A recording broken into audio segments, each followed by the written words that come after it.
like, isn't informatics just computer science, just happens to be applied to medicine? And I would argue back, no, there are two huge differences.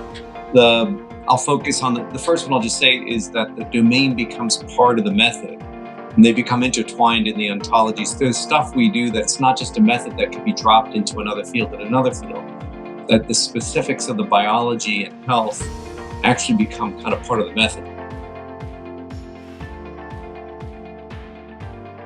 Hello, and welcome to Informatics in the Round, the podcast that's designed so that everyone can become a part of the dialogue surrounding biomedical informatics.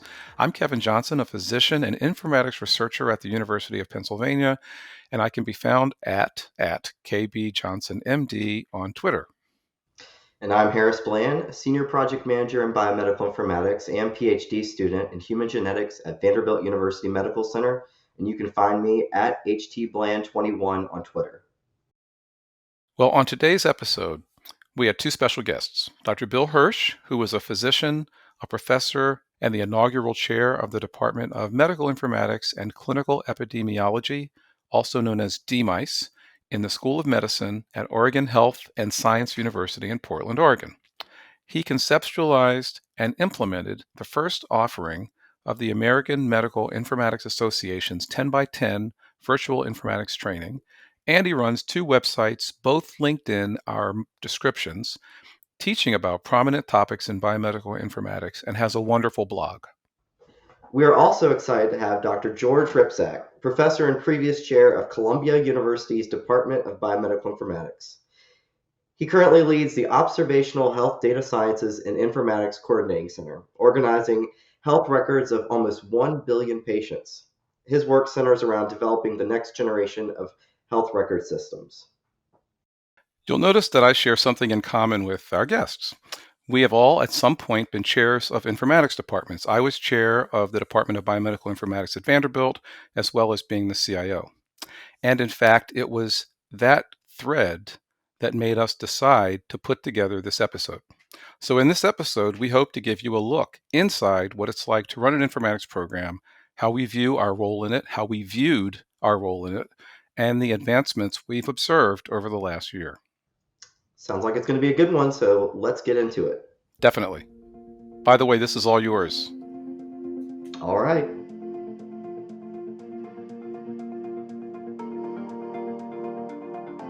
So welcome to Informatics in the Round, the podcast where even your grandma who's sitting at the kitchen table can understand exactly what we're talking about. We have a very interesting episode today, coming fresh off of AMIA, which for those who don't know, that's the American Medical Informatics Association. Did I get that right? Is that correct? I'm a member, but... It is correct. We just had the annual conference, and we have an interesting podcast today where we have folks who have been chairs of departments of informatics, biomedical informatics, who are no longer chairs, but still in the industry and still participating, producing publications, and want to know what their experiences are. And our usual host, Kevin, is going to be a member of this group talking about it as a former chair of the Department of Biomedical Informatics at Vanderbilt. So, thanks for inviting me. Yeah, it's so nice to have you. We haven't talked in so long. I'm going to let each of you introduce yourselves, and we'll go ahead and start off with the co-host, Kevin. Hi, everybody. I'm Kevin Johnson. I used to be a chair and a CIO at Vanderbilt a decade or so ago. Actually, I'm kidding. It was like 2 years ago, but it feels like about a decade. And I'm currently the David L. Cohen Professor of Informatics, Computer Science, Science Communication, and Pediatrics at the University of Pennsylvania, where I'm now officially a researcher. Bill. Hi, I'm Bill Hersh. I was the original inaugural chair of the Department of Medical Informatics and Clinical Epidemiology in the School of Medicine at OHSU, where I've been for 33 years. And I actually was the head of a predecessor, what we call freestanding division, on the same topics. And I chose last year to step down as chair and basically handing off administrative duties while continuing to do all of the things I truly love, which is research and teaching in biomedical informatics and related areas. Nice. And George. Hi there, I'm George Rupsack. I spent my career at Columbia. I'm currently Vivian Beaumont Allen Professor of Biomedical Informatics. I did my training starting in '81 at Columbia, joined the department, became interim chair from 1998 to 2000, and then became the permanent chair in 2007, just stepping down last year after about 15 and a half or so years. And I have a co-host today that you might have heard before. Ellie, you want to introduce yourself? Sure. So my name is Ellie Schuer. I'm a senior at the University of Pennsylvania studying English and linguistics, and I'm usually behind the scenes of this podcast, editing and producing. But for today, since Kevin is a guest, we'll be helping field some questions to all of you. Woohoo, you've been promoted. Yeah. I know, right? So I think the first thing I want to start off with and asking you all is, it sounds like you're all still in the industry. You're still doing the things that you were doing before, except you stepped down. So why did y'all step down? I guess I'll start. I just felt it was time. I'm not getting any younger. I'm not ready to retire. But I thought it was time to let some new leadership take our department forward and still, carrying out the other things that I enjoy. I suppose one other little side issue is one not so secret thing about academic medicine is that institutions tend to reinvest in programs and departments when there's leadership changes. So that was actually part of my motivation, recognizing the need that my institution needs to reinvest in our highly successful program, but still needs periodic investment. I had served as chair for over a decade, maybe 12 years. At that point, I had a lot going on outside. I was thinking, well, I've done my time and I need to focus outside of work. And I'm very lucky. My dean was Lee Goldman, who was an excellent mentor. And he said, this is a terrible time to decide your career. Why don't you just go take care of business outside, do a sabbatical, and then a year, let's talk about what you want to do with your future. And I did that, took care of business outside, plus had an incredibly fun year on a sabbatical doing research without the responsibilities as chair, and then came back and decided to stay chair a few more years. So in fact, and it was good because that's just when COVID hit, and having someone who knew the department to help navigate through those waters was useful. But then after 15 years, I felt like, when I started as chair, I was very slow to hire. So we didn't have a huge department. As time went on, I became even slower. And so I felt like I had a lot of money in the bank. The department was doing well. We had a good group of PhD students. We had just gotten a perfect 10 on our training grant. It was a good time to step down and let someone else come in while the department was strong, and then just go back and do what I found so fun on that sabbatical. So I've heard from two of you that part of the reason why was you wanted to take a chance to go and do more research that you were interested in. Interested to hear if Kevin, if the same is for you. Well, totally. I was chair for about 10 years, and then a little bit longer, because even though I wasn't the interim chair, I was made to be the interim chair by the interim chair. So I've done this for probably about 11 years. But I knew going in that it was going to be 10 years. I had put a number in an envelope that one of my friends who's a chair said I should do, and that I should reevaluate whether I want to go beyond that about 5 years in. And by that point, I had also become the CIO. And it was taking an amazing amount of time to do both of those two jobs. And when I realized that my number was coming up, I had to make a bunch of decisions, one of which was to essentially step down from the CIO job first, since nobody in our field wanted to do both jobs when I asked them. And that meant that the only hope of basically continuing the program at the level it was or getting above it was to get rid of that job. And then I stepped down about another 2 years after that. I had to wait until our epic go live was successful, because you can't step down in the middle of an epic go live without everybody assuming it's a dismal failure and you must have done something very wrong. So it would be like being Sam Altman. Big news of the week. Can I add one thing? Yeah.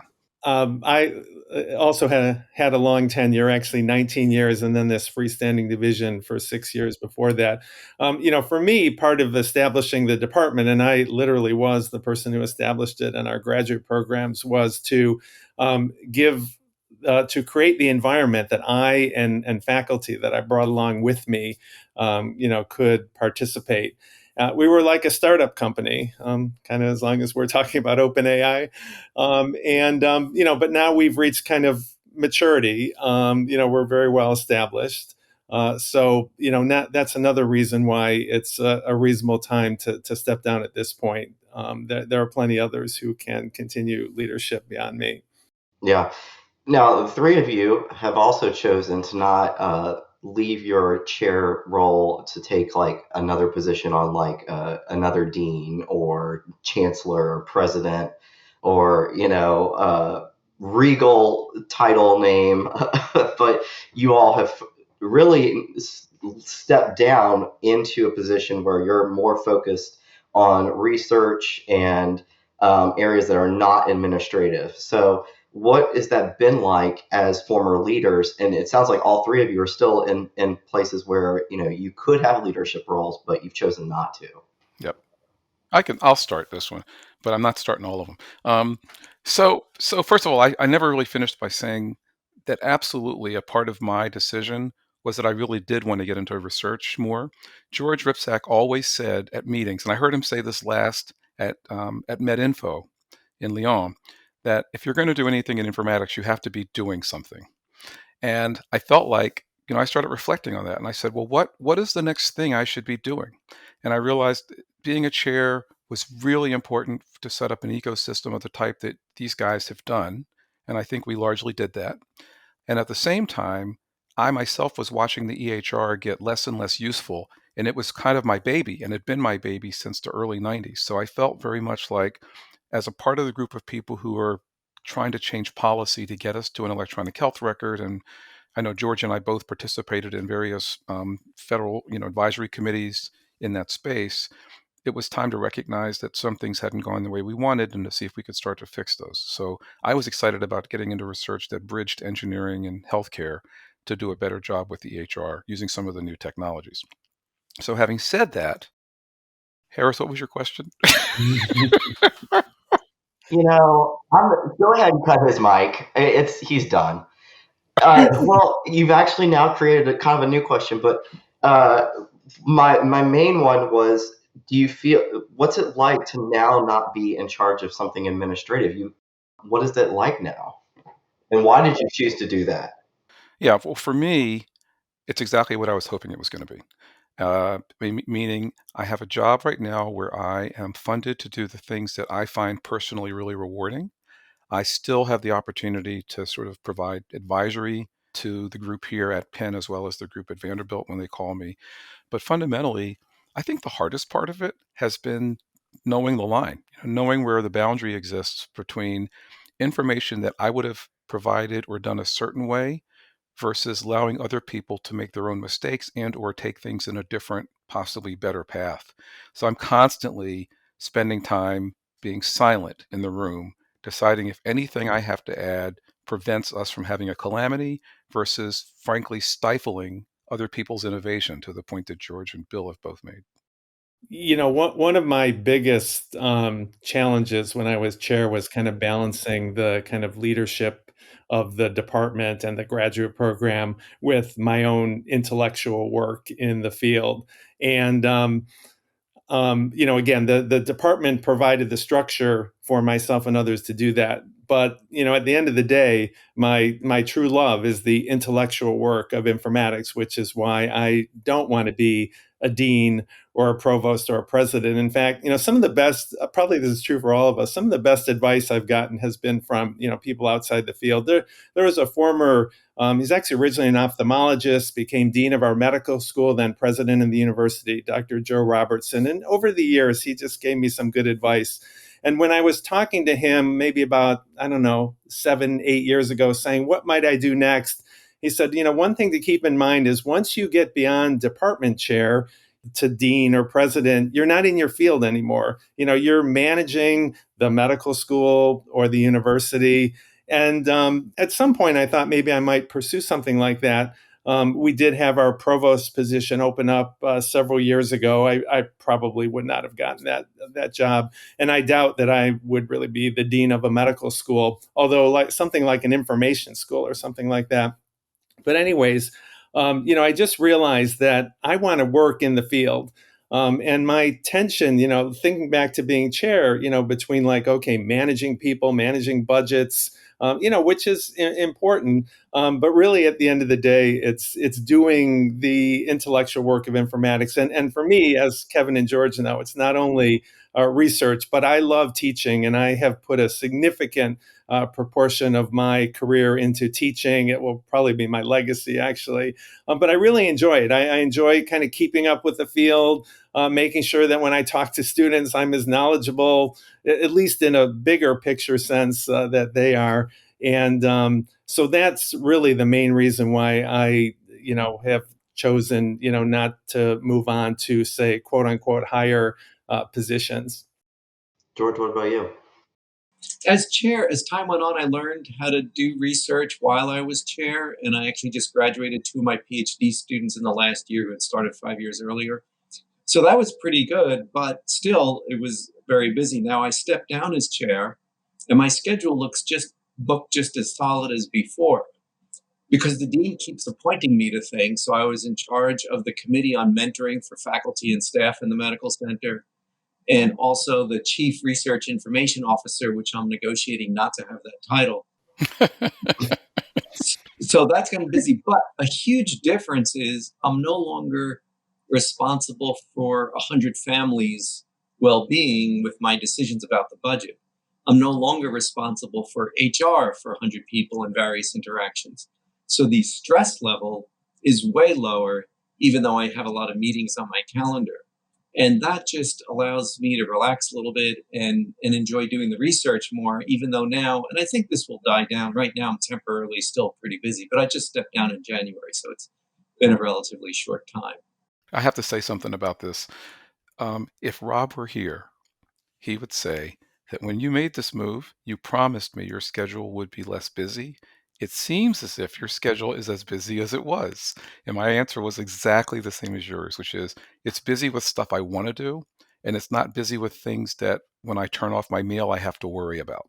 Mm-hmm. So And I can add that unlike George's dean, my dean he actually said, he was going to ask me to do some things, and I told him, I would be happy to do it, but he really hasn't. So my schedule is definitely less busy with meetings, but I think like probably all of us, all five of us, I'm very self-motivated, and so my time commitment is probably just as strong. Although I can say I sleep better. I don't wake up in the middle of the night. As chair, as Kevin and George know, you not only have to worry about your own grants, you have to worry about your faculty's grants and decisions you make that affect the people who work for them and so forth. And there's much less of that now, so that stress is removed. But again, coming back to my point, like all of us, I love the work of informatics, and I enjoy that I continue to get to do that. well, and I have to say, one of the things that I think maybe we all shared also is I always thought of being a chair as very internally facing, meaning my job was to make the department work well. But what I discovered pretty quickly was a good half of that job was externally facing. It was, how does this department fit into an ecosystem? How do I defend what our department needs to the other chairs? Where, it's a choice of, do we update the lobby or do we give Kevin, 5 positions?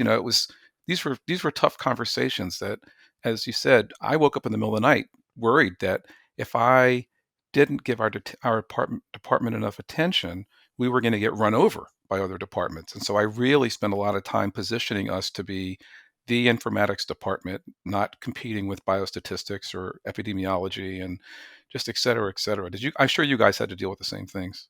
Sure. No, I too, we were in the School of Medicine, like you guys are, so being the face of the department there. I mentioned, we were a startup, but we grew very organically. OHSU did get some funding that recruited me 3 decades ago, but by and large, the way we grew was really a kind of, grassroots, organic, We wanted to make it happen. We fought for what we thought we needed to make it happen without a massive amount of institutional support.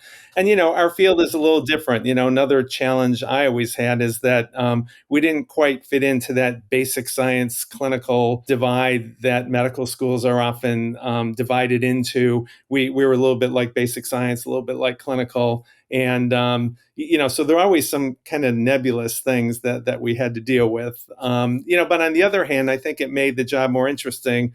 I don't know if I would have wanted to been the 32nd chair of a department of mathematics that had been around for 3 centuries or something like that.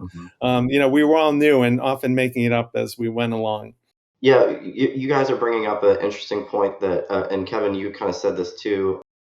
What made y'all want to be a chair to begin with? Did you want to be, or someone just kind of wooed you over, or was it something, especially for faculty who might be new in their career and don't really know what the job entails, and folks who are not in academia, was the job entail, like, what made you want to even pursue this type of position to begin with? I think, again, I mentioned this before. OHSU, or Oregon Health and Science University, was not, necessarily looking to create a department. I think it really created the groundwork, the infrastructure that enabled the faculty. And it really gets to my motivation back when I came out of my training. I wanted, I could have gone back to the University of Illinois where I went to medical school and been like an informatician in a general internal medicine department. And I didn't really want to do that. I wanted to be part of an academic unit, or at least the potential for it. I kind of emerged as the chair. It's not like the department was there and they said, "Okay, Bill, we're evaluating a bunch of candidates and making you chair." It really was literally a startup, and it kind of developed from there. I was a bit of a reluctant chair when there was this opening in 98 to 2000. I kind of vacillated and did apply for the job. And we ended up hiring Ted Shortliff, who came in 2000. When Ted moved to Arizona in 2007, and then in that period, I applied for 2 or 3 chair jobs. I don't even know why, because I wasn't that interested in being a chair, but it just was like the next logical move. And the thing opened and someone invited me to come. And I said, okay, I'll take a look. And each time I stepped down from the search before we got very far. And then in 2007, when Ted moved to Arizona, one of my mentors came over and said, listen, you already applied for the job 7 years ago. We don't need to do a search. Guess what? But I said, okay, I guess I'm doing this. and there we were. It was quite fun. I was quite lucky to have it work out like that. I don't know that I would have taken the job somewhere else, but because it opened up here and I was asked to do it, I just did it. Yeah, for me, I was perfectly happy not being chair. I was vice chair, and I was basically the vice chair for faculty affairs. And I love to teach, as you said, Bill. So I was teaching a few courses. We had our search. It was pretty clear that not as many people were applying when Dan Macis announced that he was going to be retiring. And when I asked a few people, they said, well, we just figured you would take the job. So why would we even look at it? I had never even thrown my hat in the ring. So I kind of got voluntold that, you really need to apply for this job. And I was excited about it. I just never really thought that I had a shot at it. And I think that's just a little bit of my, probably my persistent imposter syndrome part. But, I was lucky enough to get it after I applied. And by the time I applied, I wanted it. And I remember our then CEO, I guess at that point he was our vice chancellor, Jeff Balzer, walking with me to the cafeteria one day. And he said, I'm surprised you looked at that job. Do you really want to basically manage faculty and do all of that? And I said, well, I am the vice chair for faculty affairs. And he goes, yeah, well, being the vice chair is not the same as being the chair. And I said, well, yeah, I do know that. And that's why I said, yes, I'd love to look at it. So it turned out it was exactly the kind of job I thought it was going to be. And I had great fun, but I definitely was, like a lot of probably people who listen to this, I definitely didn't think that I would be the one chosen from among all of the really amazing people in our field who would have looked at it. You said you had imposter syndrome. Why? Well, in all honesty, I still do. I think it's just something I have. I could blame it on a lot of things, right? I could blame it on being Black. I could blame it on being Black and gay. I could blame it on age. I think if I could blame it on skill, right? There's many people who have PhDs in the field. I only have a master's. So there's a lot of that I had to sort of wrestle with. Like, am I really going to add something to a department that was this strong and had these kinds of leaders? But at the end of the day, I think I've learned over years that most other people around me don't perceive that I should in any way have imposter syndrome. That I've always had imposter syndrome. I've for me, it's, I'm at a state institution. I trained at a state institution, but I just think the reality is that everyone in the field, there's always people that know more than you about this or that or something else. So, I've Right. always dealt with that too, and maybe it's a good thing because it turns us into more of overachievers. I think that's true. Huh. George, tell me that you never had imposter syndrome. Yeah, no, I still don't know what I'm doing here. Here as in the podcast, here as in America, that could be brought. Please don't bring up America. Right. Just go back to the wanting to be chair, the reluctant chair. I actually have to admit, I really wanted to be chair because I really wanted to be part of a department. I've talked about, OHSU has this construct called a freestanding division, which you become on your way to becoming a department. You actually function like a department. And I was in that for 6 years, and it was getting frustrating, after 3 to 4 years of that the School of Medicine didn't flip the switch on us becoming a department. And so, if it's a division, you're ahead. Although, I went to department chairs meeting, I was there, a seat at the table. But I really wanted to be chair again, because I really wanted to form this department. And I really think it's important for the field, for us to be a department alongside surgery and pharmacology and things like that. Informatics is a core topic of medicine. Practicing medicine is information. Maybe these days we'd say data too. And so I very much wanted to be chair, and I spent time lobbying. In fact, it was the person I mentioned before, Joe Robertson, who was the dean, who finally flipped the switch, and I've always been grateful for him for doing that. A friend pointed out to me when I was making my decision, say 2007, it's like, well, if you don't take the job, someone else is going to be your boss. You got to be the boss. And as I said, I'm extraordinarily glad I did it. Although right now, at this point in my career, I'm glad someone else is the boss, and very happy with that 15 years later. But at that time, it turned out well. So I know you've talked a lot about this balancing act that you guys had to all deal with between your research and your teaching, and also the administrative parts that come with being a chair. I was really curious, just as an undergraduate, I don't often see this side of the university. So specifically kind of pressing on the administrative role, like what was some of your favorite parts of actually being like in this leadership role, or something you do feel like at the end of the day, despite the imposter syndrome, like you positively contributed? I'm dying to hear what George says here. The most positive part of the administrative role. That's easy. Oh, no, say it again. Well, that's what I can answer that one later. Well, the one that's surprising is the administrative part, because you wouldn't think there'd be that much positive, but definitely it was, well, I don't want to say this wrong, but you're hiring all these junior faculty who are of an age similar to, like, could be your offspring or something, and you're mentoring them through it, and you become part of their families, and while they're your junior faculty or postdoc, they get married and they have children, and you're like this grandparent for this, and you're seeing them succeed, and they get their papers and get their grants and get tenure. It's like a amplification of your role as a parent and grandparent. And so you're not supposed to look at it that way, because you're equals. So you have to be careful not to get too caught up in that fantasy or whatever it is. But I have to say, it's like the single most satisfying part of the job. George, I was waiting for you to say, and they name all their children George.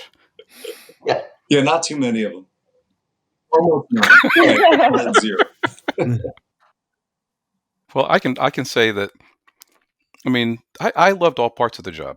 And I'm super proud of things like where we ended up with BioView, which became All of Us for the country. And quite frankly, a lot of the work that Paul Harris did in REDCap I was a person who was really a big ombudsman for him and kind of helped as an advisor to help think about things like MyCap and RedCap Mobile. And I can still remember conversations I had with Paul about what we would be doing in lower resource communities without tools that could actually handle synchronization without the internet. So I feel like some of the things that the country and the world have benefited from were as a result of me having those kinds of relationships, as you said, George, with our faculty. Like you, definitely loved having more than 200 people in my backyard every summer for the department party, which was really great fun. And it gave Rob a chance to not only kind of meet the faculty, because he was kind of one of my coaches, but also to give me advice. Like he would hear things and say, this is happening, right? And I'd say, no, I didn't know anything about that. So the next week I could come back and really act like I learned something at these parties because he had a different set of listening skills. But I think we did some great work. Obviously growing the department, growing the training program, learning a lot from Bill, frankly, in terms of the ways we could influence the whole pipeline, and then being able to have, the levers to start creating what you guys, I know, George, you've already got the kind of master's program we all wanted, but we were all sort of learning how to fund that kind of a program, which was hard to do. At our place, we don't take international students quite as readily as other places do, for example. And then personally, I did stay funded until the last 4 years of the job. Basically, when I became CIO, I let my last grant run down. It just couldn't sustain it. And frankly, we haven't talked about it yet. Are either of you still seeing patients? No. I stopped in 1988. Yeah. Yeah, I stopped in 2001, about 12 years into my faculty position, and I only did it part-time until then. Do you both regret it? No. Yeah, I don't either. I don't know exactly what to say to people when they ask me that, but just here between us, and somebody else will listen. I still am viewed as a pediatrician. I still am the pediatrician for the neighborhood, all that kind of stuff. And for a lot of people who are staff who want to ask me questions, but I felt that my positive work in informatics actually outweighed any positive work I could do for one or two patients, right? So it just felt like the impact was so much greater in informatics. So no Yeah. regrets. It took me about a year to make the decision to stop seeing patients, but once I did, I was real comfortable with it. And basically, the informatics crowded out my ability to be a primary care general internist. Keeping up with with everything there. But coming back to the question about what I liked about leadership and administration. I mean, I liked it a lot, again, because, we were building something new, and it may have been different, again, if I was the, eighth chair in a, century-old department. But it was really new, and the same kinds of things that Kevin and George talk about, in terms of seeing people, especially younger people, kind of grow. I think one talent I do have, I think I'm pretty good in identifying talent, or at least people who are likely to succeed in academia. I think I, was good at that, and it was good to see people start out. Several people that I first recruited, are now full professors. People that you all know, like David Dorr and Aaron Cohen. And I didn't mind, the budget and the administration. I just came to the realization, last year that, okay, it was long enough to do this. There's others who can also do it.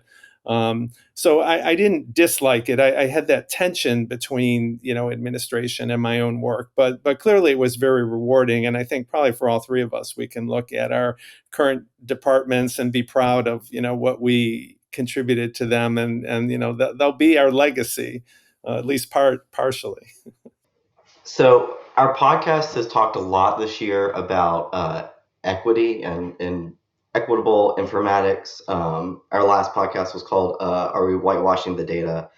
And I'm curious, do you feel like you all left your chair position having improved equity within your department or within your medical center or university? Are there things about health equity and informatics or your staffing that you wish you could have done but you didn't get a chance to do? Well, I unfortunately, I think our field is not, in some ways, is not very diverse, and my reflecting on my department, and certainly I wish there's more we could do. I'm actually pleased that I'm still chasing grants. And, one of the grants I have now is this R25 program from the National Library of Medicine that aims to increase diversity and inclusion in our field.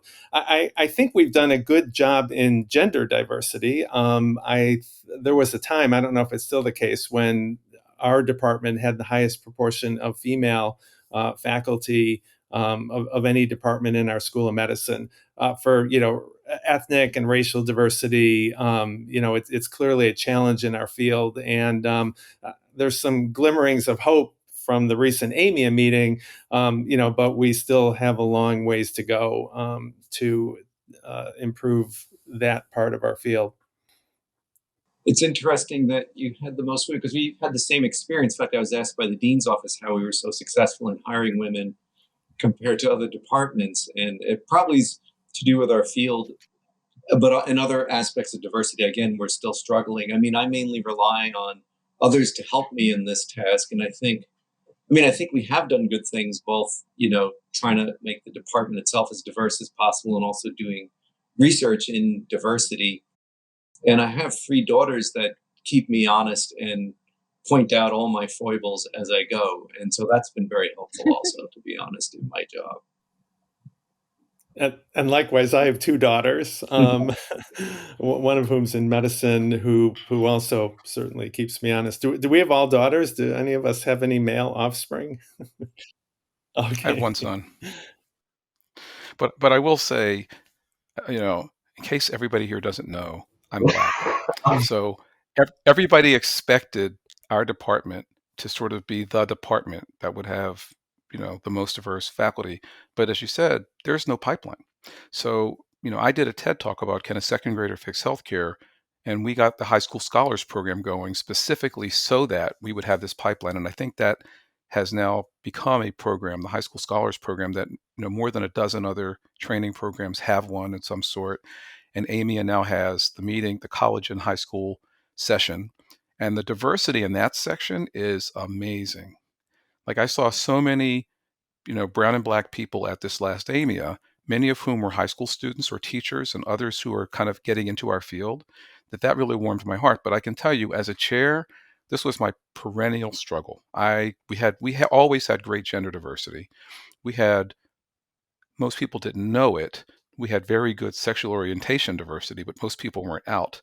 So therefore they didn't talk about it. And probably all of our programs would say that, because 15% of the population is actually LGBTQ in some fashion. And that number seems to be going up now that people are a bit more comfortable with it. But no, I struggled. And frankly, the other thing I struggled with was getting tenure for female faculty. And I made that point very public when I was leaving, that I hoped that the next chair would have a better ability to do that. A lot of reasons for it, but that was one of the things I viewed as a real weakness in my tenure as chair, and I was looking forward to seeing somebody else do a better job. Why do you think that is? That you had that struggle? Well, I've thought about it a lot. And of course, we all have this. I can name every single person who I didn't get to the level I thought they should have received or gotten to. In a couple of cases, it was very much the family challenge. It was 2 professional people, somebody has to do the things with the kids, and this person made that decision.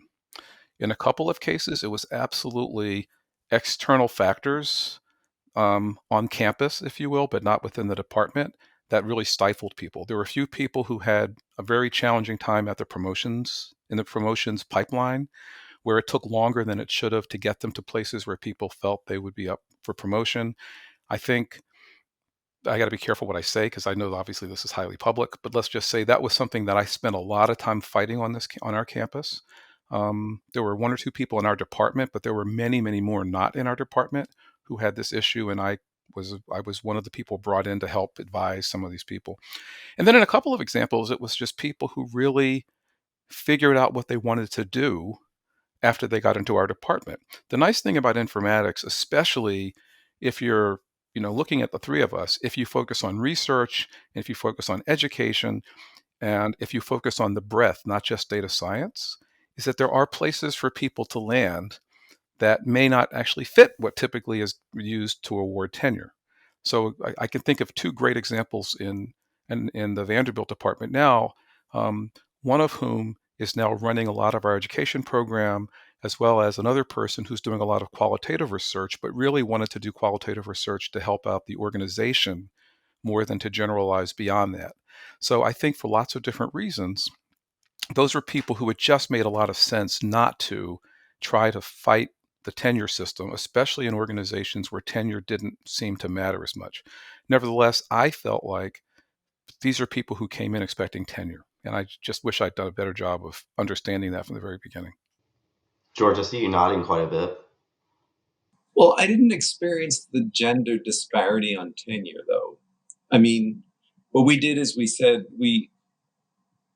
and more so now actually than 15 years ago, decide ahead of time, is this person going to be on the tenure track or not? And some of us are not on the tenure track, usually because they're doing a lot of service for the hospital. So they're 90% effort doing that. And so it's not reasonable to expect them to get the grants and papers. So they went a non-tenure track route. And they got rewarded in other ways. Their salary usually rose faster. So they got paid more money up front, but they didn't have the tenure guarantee down the line. And then the people who went on the tenure track, and they were mostly female, and they did get tenure at the appointed times in their career. The way we run the education program, it's like a part of you're still doing mostly research, and we spread the education burden around a little bit maybe. And so that didn't stop them in their research career. It may be just a slightly different way of organizing the education. Also, they're a little more senior. Usually it's someone who's already got tenure. Whereas we had a basic science educator track. So we could have made decisions right up front that there were people who really wanted to focus on that. And typically what happened was I moved people off of that track into tenure. And so when I say failed to get them into tenure, what I meant was making decisions that they either wouldn't enter the tenure stream or they got in and we got them out. So, OHSU somewhat solves this problem. Tenure is almost meaningless at OHSU. And perhaps, this goes back to that clinical basic science divide. We are officially a clinical department. So tenure for clinical departments, at least at OHSU, and I know a lot of other schools of medicine, is almost not a thing. We do have this other designation that people get if they're successful enough in their research. They get institutional support up to 40% of the salary that they're not able, since very few people can bring in more than 60% of their salary on grants and external funding. But we didn't really, I can think of one woman in particular, actually, in part because of issues that came about during COVID. But I think for the most part, we're more like George, able to get people promoted. And promotion is, even though we don't really have tenure to speak of, promotion, though, is highly important to associate professor, to full professor. And I think we've been, relatively, pretty much successful with women in promotion along that pathway. You guys are very, by the way, you're very respectful. And as department chairs, I want you to interrupt each other and to say, hold up, and start fights. No, I'm just kidding. So at AMIA, there was a lot of talk about AI, obviously, and it was interesting to hear perspectives of all the different centers and med schools and institutions and what everyone's doing. But I'm curious, now that you aren't leaders and you see AI as this, new toy to play with, and there's new opportunities and new research, do you kind of wish you were still in a more of a leadership position to be able to help the trajectory of AI at your site? Boy, I guess my answer is no. It's a hard one because I have a vision, but I know what it takes to get from vision to implementation. And one of the things that Bill mentioned is it takes money, right? So I am absolutely positive that our CEO would be totally embracing and extending that vision. And there would be near-term deliverables like, let's get this done in the next month. There would be working to recruit across every other department, which would mean, dinner after dinner after dinner after dinner and all of that, and reviewing applications.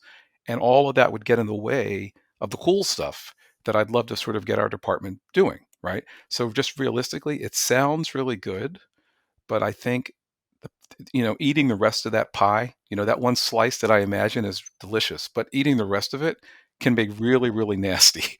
And so I think, and just talking to a couple of the chairs that are still in that position, they're all experiencing this, right? Because there's the risk, but there's also the reward. So getting rid of burnout from physicians and nurses, a giant thing, but to do that well and to be scientifically rigorous in the process slows down what many of the people in the organization believe is a foregone conclusion that we should be doing it. But I know that if it goes badly, it's going to be the chair of informatics who's going to likely have to take that hit. So there's a whole conversation. I'd be curious what these guys think. But for me, I would say I'm happy to be a part of it. And in fact, I am. But I'm also happy to let other people be the front to lead it organizationally. I mean, my replacement, Noemi El-Haddad, is much more versed in AI than I am. So we definitely have the right person there right now. So I'm very happy with that. As Kevin said, being non-chair, I can play around with it more. And I don't mind someone else figuring out what we should invest in.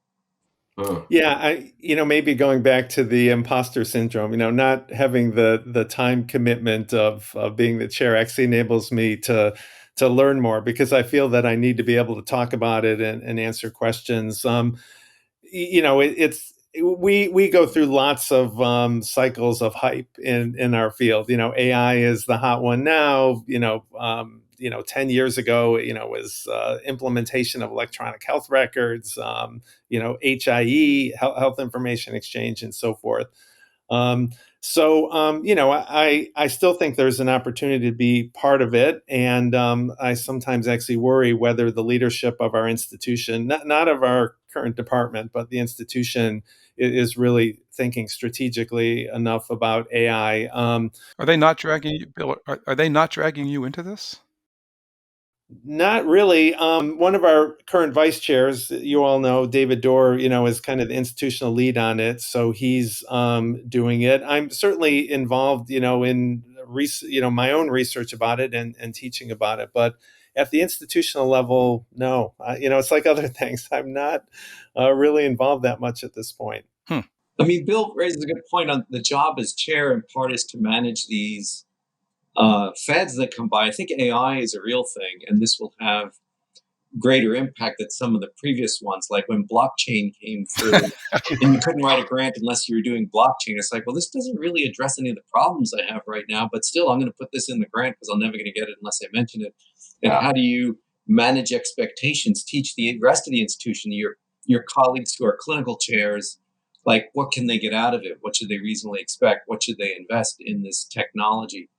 I think this one's a little bit different, because it's actually, it is kind of stunning what it's able to do. On the other hand, it also carries risks that people are ignoring, or they're not really ignoring. We've at AMIA, at this AMIA symposium this year, there was serial debates, program debates on should we be bringing large language models into medicine, one on Monday, one on Tuesday, and two on Wednesday. And, so I think we did a good job pointing out what the risks are, but then actually determining what to really invest, how quickly. In fact, so I was assigned the anti-AI role, and when we were arguing in one of our last going for and against, we basically asked for the exact same thing, but the other team was saying we need to use it and evaluate it. And I was saying, well, maybe we need to evaluate it and use it. And the question is it an in vivo or in vitro experiment? That is, do you just try it and see what happens, or do you study it and then put it into action? And clearly no one's going to wait.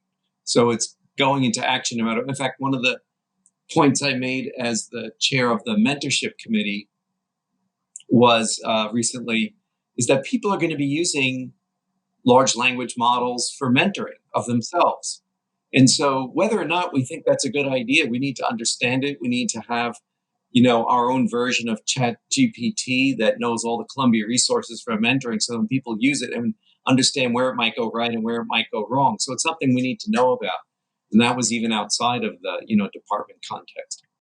Yeah. And I too was I think we were in the same session where those debates took place. And I also was assigned the con. and I agree with you, George. I think AI is going to have a much more profound impact. Although I always, about a year ago, I was invited to this kind of industry workshop to kind of cogitate about AI, and there were some physicians there, mostly medical educators, and one person said, "Well, I hope the AI thing doesn't go like electronic health records, with the excess, time it takes and the burnout and all that." But again, I think though that there are ways for all of us to participate in this, and another thing. I mean, it actually sounds like it came up in your debate, and you two have heard me talk about this on our American College of Medical Informatics list. Is that we do need evaluation. We do need real world implementation. I mean, it's one thing to build a model that can diagnose pneumonia, tuberculosis on chest X-rays, or diagnose diabetes on chest X-rays, or make a diagnosis through ChatGPT. But how do we implement that in real world situations, and then evaluate it? Measuring things like improved patient outcomes or improve healthcare outcomes.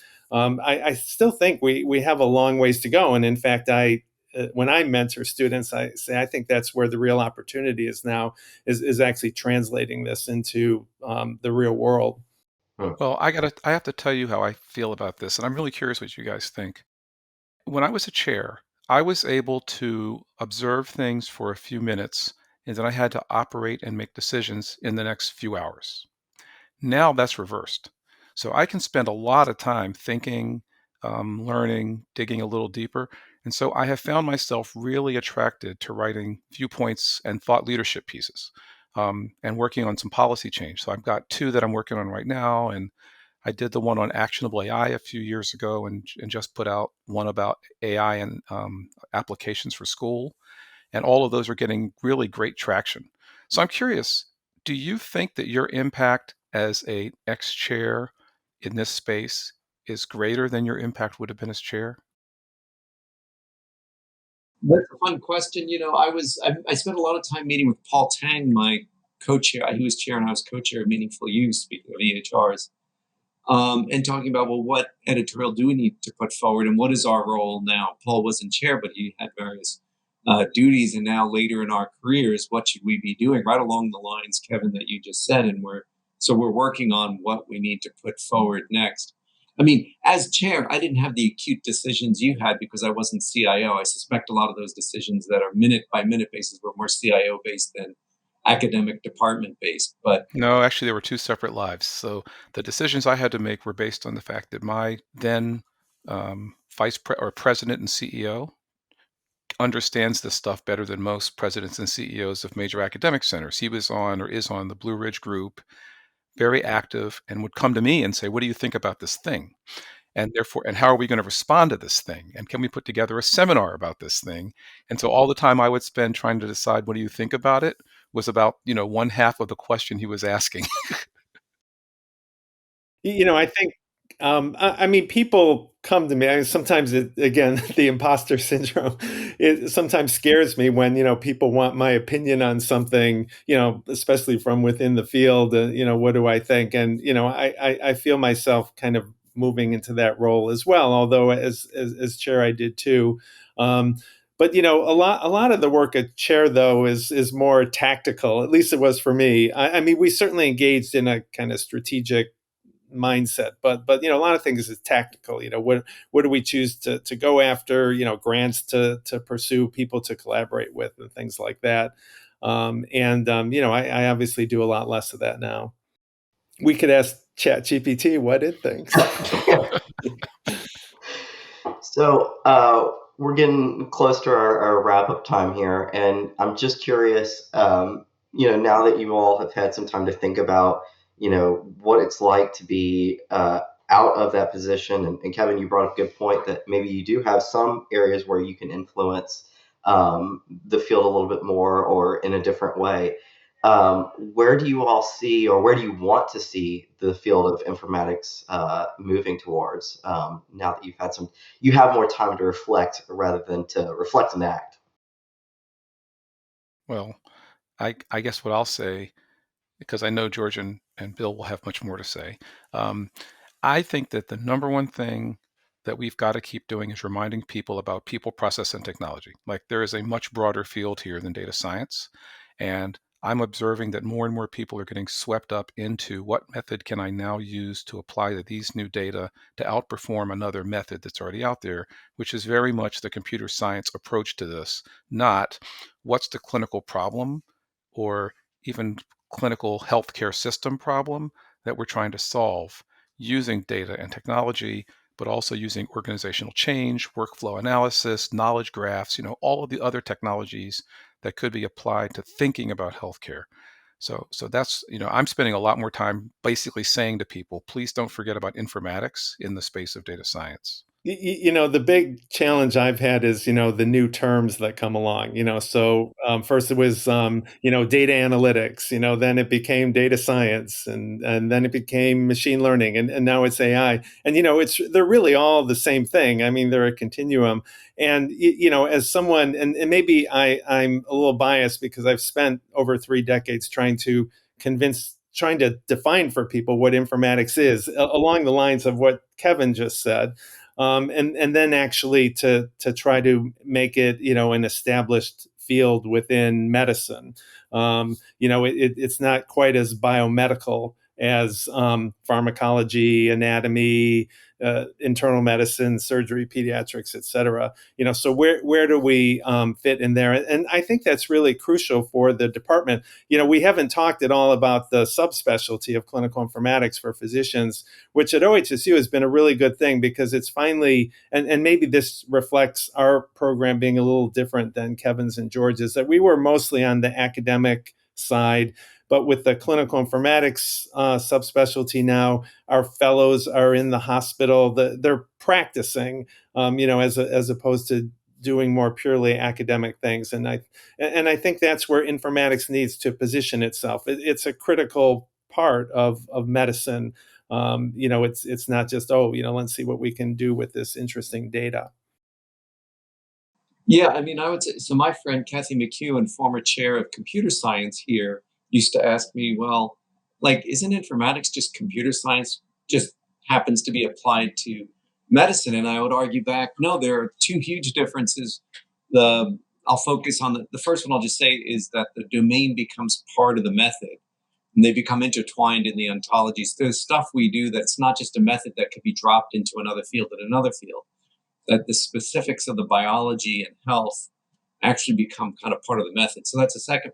But the one I want to focus on now is the one I guess Kevin just said, which is evaluation. What they were considering evaluation in computer science, like we just would not consider evaluation. It was like a simulation to show. The joke in AI in the 70s was when you saw an output on the screen that looked good, it was the only output that program ever produced. And that's what they put into the paper, And I think we're doing better than that now in computer science, but still informatics sees it as a medical evaluation with utilities and what are the costs and benefits. And it's a completely different framework so that the answer comes out differently. So I think that informatics is critical in figuring out like what's useful and what's its true utility. Yep, I agree. I used to say that what you were talking about AI in the 70s, I actually said one time in a meeting, you know how you have a meeting and you're saying something, stream of consciousness, and you realize how prophetic it was?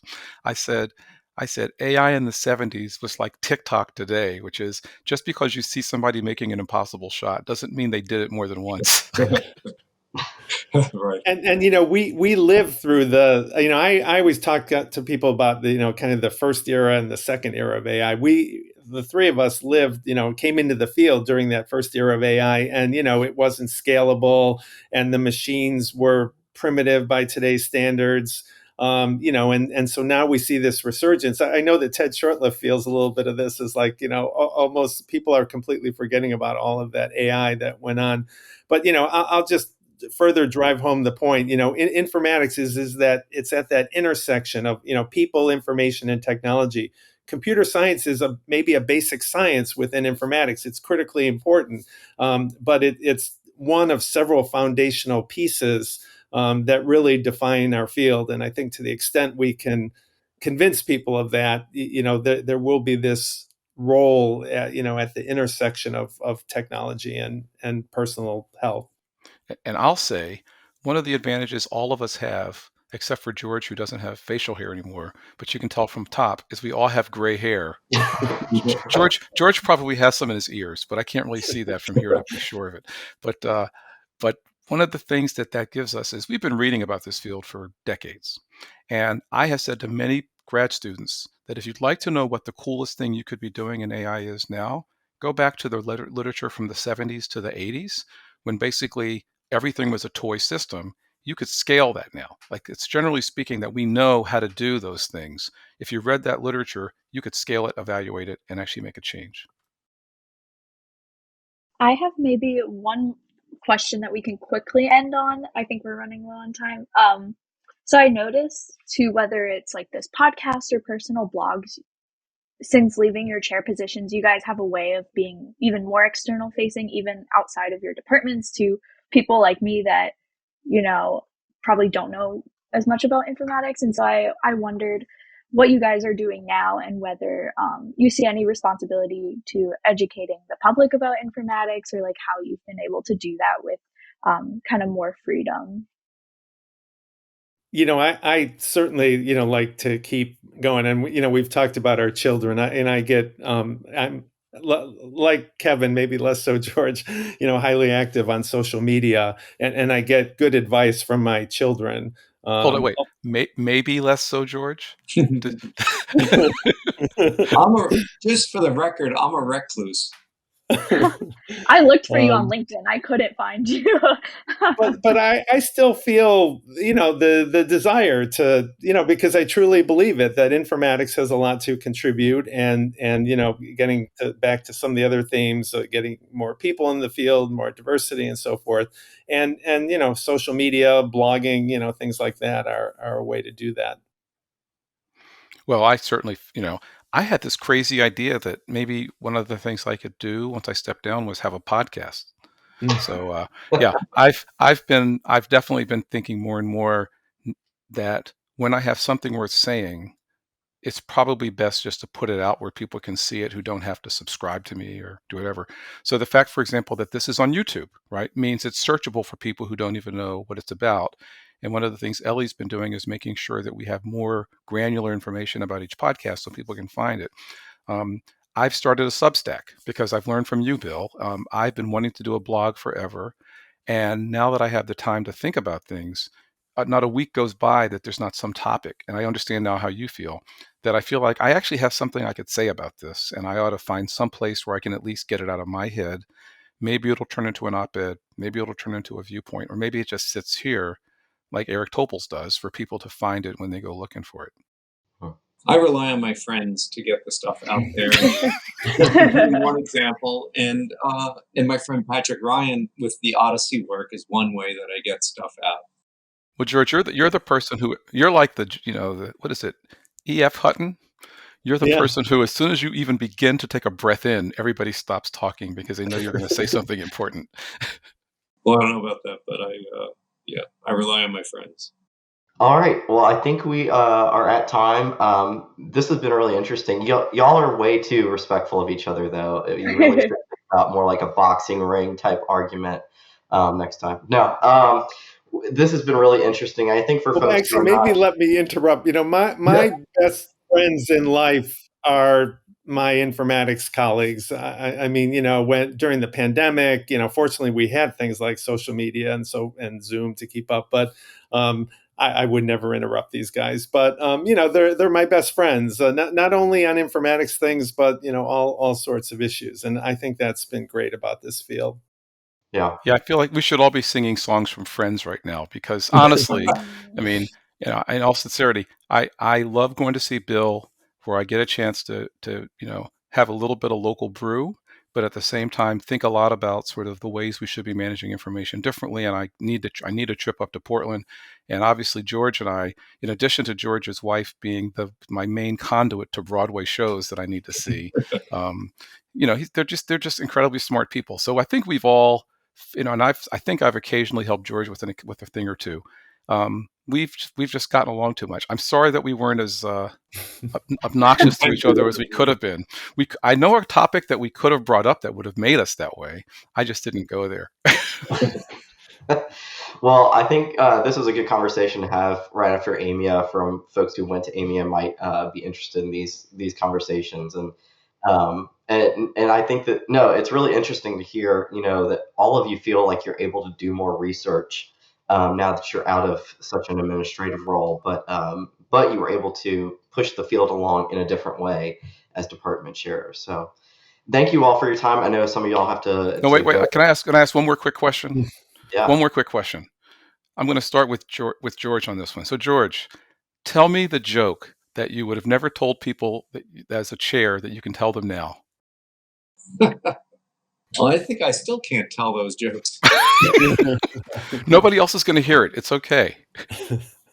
Is there a joke that you were thinking of that I No. No. All right. Yeah. You got nothing? I'd have to think. You always have to think. Okay, I'll give you one. Here's one. Very simple. What's invisible and smells like carrots? Bunny farts. You couldn't say that as chair? I could have said it as chair. I think you could have gotten away with that one. Okay, come on, Bill. Take us home. I cannot.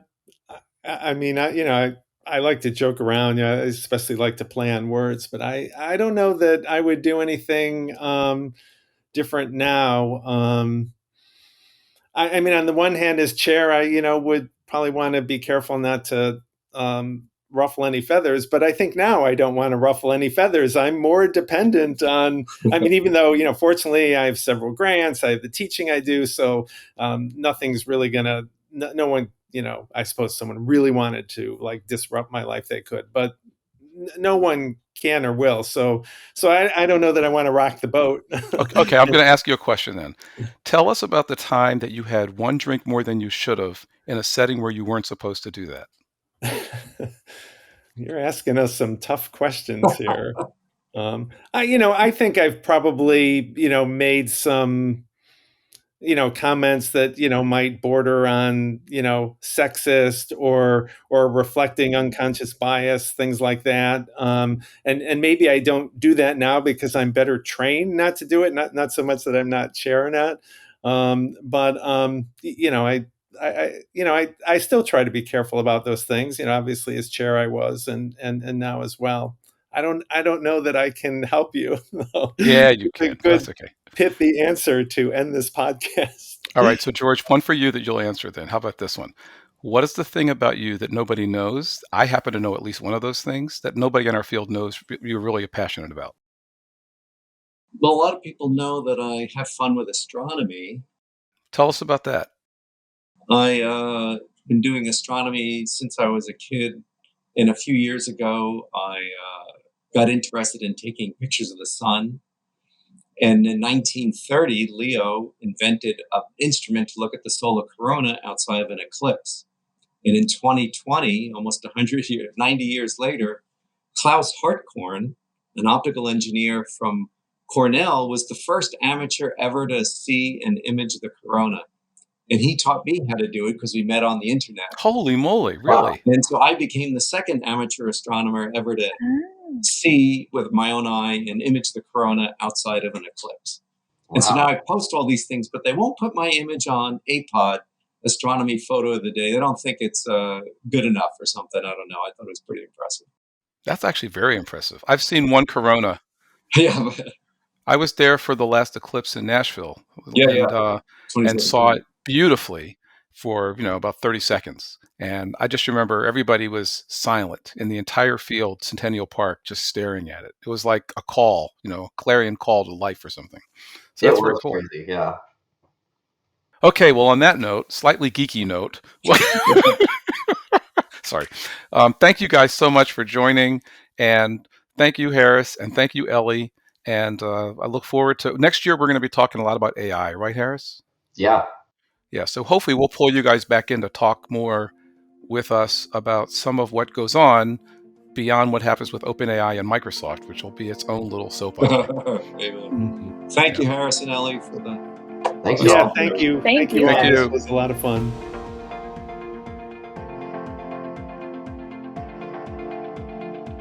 So it was super fun that I got to participate on this episode, kind of seeing inside the academic departments that I've been a student of, though not a student of biomedical informatics. It was still really interesting to hear about how all of these previous chairs kind of balance their academic lives with all their administrative responsibilities. I had no idea that there was so much behind the scenes, and how you feel so deeply for all of the members of your department that you're caring for. I found it very touching, just that you guys were able to dedicate so many years of your lives to this. Touching. Now I feel very embarrassed, but it's Aw. true. I mean, I used to tell to people that being a department chair was a little bit like giving birth to a child or building a house or something where every single stage there's something that you're supposed to be doing or thinking about, and I think that's how it is. Yeah, I think for many people, you can think about it as being like this manager type role, but I think there's so much more invested as a department chair, because it's not just supervising and managing, it's really cultivating and developing, which requires a lot more attention to detail and work. And really, you're building this department sometimes from the ground up, like Bill was talking about. So, I have to say, the conversation that we were having, that I know, Harris, you were saying was very respectful. This is a group of people, we've worked together, and we have, I think it's fair to say, we have very high EQs. Hmm. So it takes a lot to sort of know how to bridge across to where people would normally say things that could get you slightly into trouble Hmm. at a time when you're unscripted and when you know it's going to be a live broadcast. So I do think, knowing them, believe it or not, Bill is much more comfortable doing that because he has a blog and he gets in the front of students all the time. George has been really one of the consummate physician scientists in our field, and that's kind of reflected in George always wanting data, always wanting to think. And so that's, I think, why we all got along so well. Yeah. No, I love to poke fun a little bit at you guys being so respectful of each other, but it also really taking a step back and listening, it was this opportunity to hear people who are used to very, high level and upper echelon C-suite type department meetings, knowing what's the opportunity to say certain things and knowing when to take a step back and listen to what each other is saying and wait for the time to respond. It was a really cool conversation to have. And I have to say, for listeners who were expecting to hear music, before we started, we did have a conversation to say who should do what. And Bill plays guitar, I sing, and I play a couple of instruments. And George's quote was, if he hears two notes that are in different parts of the piano key register, he can't always tell which one is even higher than the other, which, by the way, is actually somewhat common. But his point being, don't ask me to do music. So we stayed away from it, except that we did have that conversation kind of off mic. Yeah, and I do still think he could pick up learning the spoons. Just throwing that out there. Well, and I'll have to tell you, there's a person who I know, and if he's listening, he'll know who I'm talking about, who came to me one time and said he can't clap to the beat. Mhm. Like, he doesn't hear the rhythm in the beat. And so if we ask him to clap along, he would actually get it wrong. And as a person who's lived their whole life in music, I was kind of like shocked, but I looked it up, and yes, just like a lot of other things, there's a whole population of people who have that challenge too. Anyway, thanks for listening to the episode. To hear more, you guys can't tell. Harris is looking at me like, what? I had something else to say. Anyway, thanks for listening to the episode. To hear more about new releases, and this year is going to be great, find us on social media at InfoInTheRND on Twitter, Instagram, Threads, and TikTok. And if you have any other questions or ideas for things you want to hear about for new episodes, you can message us on any of those platforms, or you can email us at informaticsintheround@gmail.com. See you later. Goodbye. I've learned to see in the dark.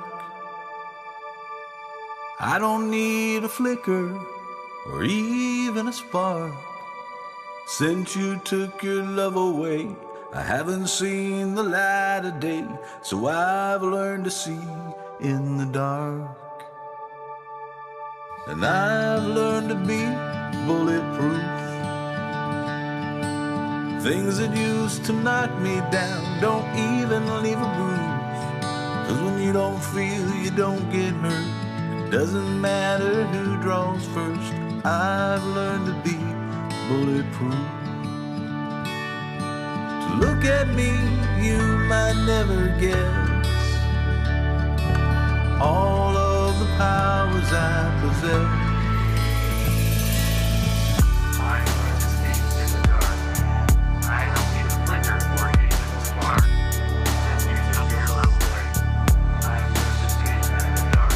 I've learned to be invisible. No matter what you may have heard, it's not that difficult. 'Cause when you're out of sight, you're out of mind. You can fade away without even trying. I've learned to be invisible. And I control the world with my mind. I just close my eyes and I travel back in time to a universe inside my head where your goodbye was never said. I control the world with my mind.